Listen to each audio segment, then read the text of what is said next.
I always felt like I had potential that I had to fulfill. Even and especially as a kid, I really felt like I had to live up to my family and my teachers' expectations of me. I think a lot of that came from like being told that I was smart or like forming my identity around being a smart kid, like doing well in school or reading or learning. And it caused me a lot of anxiety as a kid and as an adult. I think like one of the main reasons that I did well in school, especially in the beginning, was because I was like just so motivated by anxiety, like fear that if I didn't do well, that I don't know, like I wasn't worthy of love. Like my parents wouldn't accept me, or I had this like all encompassing pressing need to be liked by the people in my life. This turned me like I've always been like a huge people pleaser. My mom reminded me recently of of a time when I was young, like when I was in elementary school, and I was freaking out about my homework, like worrying about whether I could get my homework done or something like that. And one of my sisters is disabled, and my mom told me one day, like when I was freaking out about this, like your sister doesn't do any of her homework, and we don't love her any less. And I remember that being like such a huge realization for me.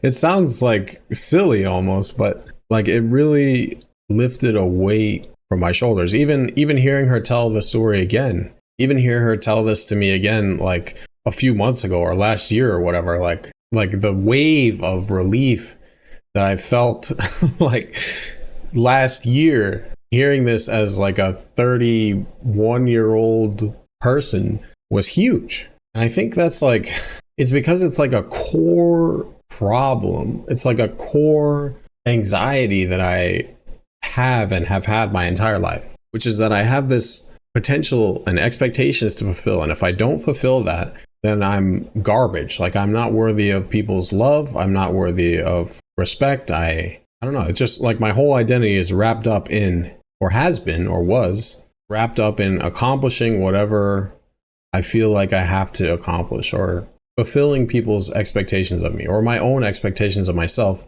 which a lot of which are inherited from like external expectations, whether people express them to me directly or just like perceive them, or like decided this is what people expected of me. And I think that this is like it's a widespread issue. Like a lot of people struggle with this. And I think one of the main indicators of that is this like obsession with being productive. Like our whole society, our like all our jobs, even our free time, like all the advice people give you, like every self-help book is just like dedicated to being productive, like achieving goals for yourself, or like for your boss, or like doing work efficiently. And that's like, it's a big thing. That's a core labor issue, which I think extends beyond individuals. But I mean, I feel it at an individual level. So that's where I'm going to address it. It is a societal problem, and it's not just a problem with you, but it's pervasive nonetheless. And beyond productivity, there's other ways that this like idea of potential or expectations to fulfill like shows up in life. Like it's like commonly accepted. Nobody even really questions that like you have some duty to like your friends, your family, your community, your loved ones, and even like to society, like the social contract, right? Like we live in a society where, because we have all these benefits that society gives us, we also have like a duty to fit in, and we have a duty to give back. But even smaller than that, like just zooming in, just focusing back onto the personal, people feel like they have to make something of themselves. And if you examine that a little bit, the like premise behind that is, I'm not good enough now, and if I work hard, maybe I'll be good enough later. That's like the core of the idea of potential, of expectations on a personal level. And I think that's so toxic. It's like, it sets you up for like a life of anxiety and self-doubt, self-criticism. Like I've lived that. Most people I know are living that to some degree. And like people handle it pretty well because it's such an ingrained part of our society. But what if there was another way? I think the truth is, you don't have to fulfill anything. You don't have to do anything in order to be worthy. You don't have to complete or achieve anything to be complete. You already, as you are like the whole package. There's nothing you need to do. There's nothing to do. We're here, we're living, and all the pressure and expectations that we like wrap our lives around, we just invented. The real truth is you're already there. You already made it. You don't have to do anything. You can just live. You don't need to pressure yourself. You can be free of every expectation and obligation. Like you shouldn't hurt people, probably. You should not. I think some of the societal obligations are probably good, like not killing people, not scamming them, etc. But there's a whole class of expectation that you can just throw off. You can just let go.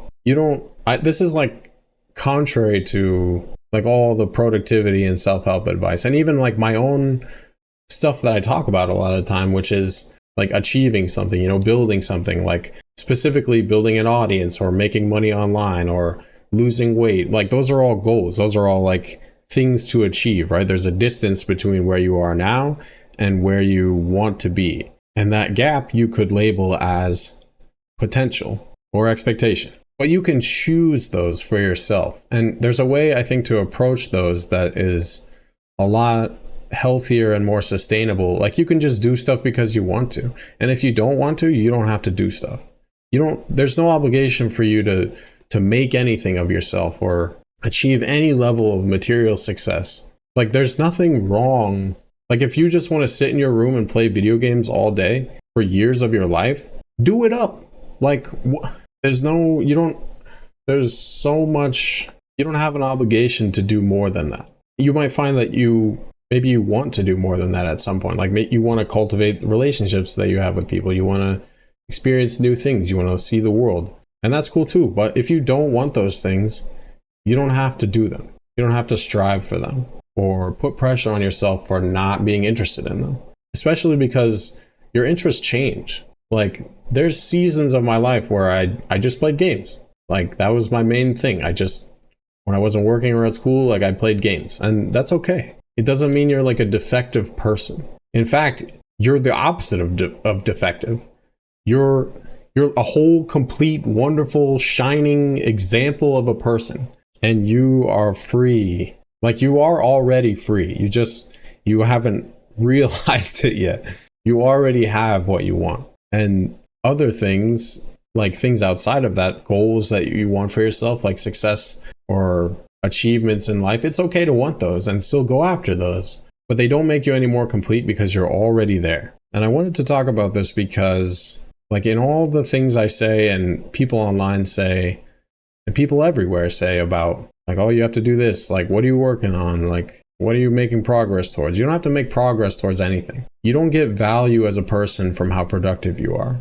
They're completely disconnected. And I don't want you to think that when I talk about building a business or losing weight or creating things or any goal, anything that sounds like a goal, I don't want you to think that's coming from a place of should, like you should do this, otherwise you're not good enough or you haven't fulfilled your potential.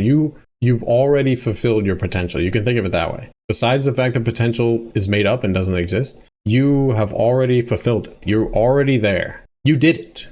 Good job. Yes. And I give to you and to me the blessing of permission to just enjoy your life right now and pursue whatever's interesting to you, or not pursue anything. It's okay. You're perfect as you are. If you want to read or learn more about this kind of perspective, one book that changed my outlook on this and on life it's called The Wisdom of Insecurity by Alan Watts. And if you're someone who has grown up with anxiety, I think you'll find a lot of comfort in the philosophy of Alan Watts. He's not a perfect person. Nobody is, except in the metaphysical cosmic sense that we all are. But he had great ideas. And that book, yeah, it's really good. It helped me a lot. So if that sounds interesting to you, check it out. It might change your mind. That's all I got. Be nice to yourself. Share this video with somebody if you think it could help them.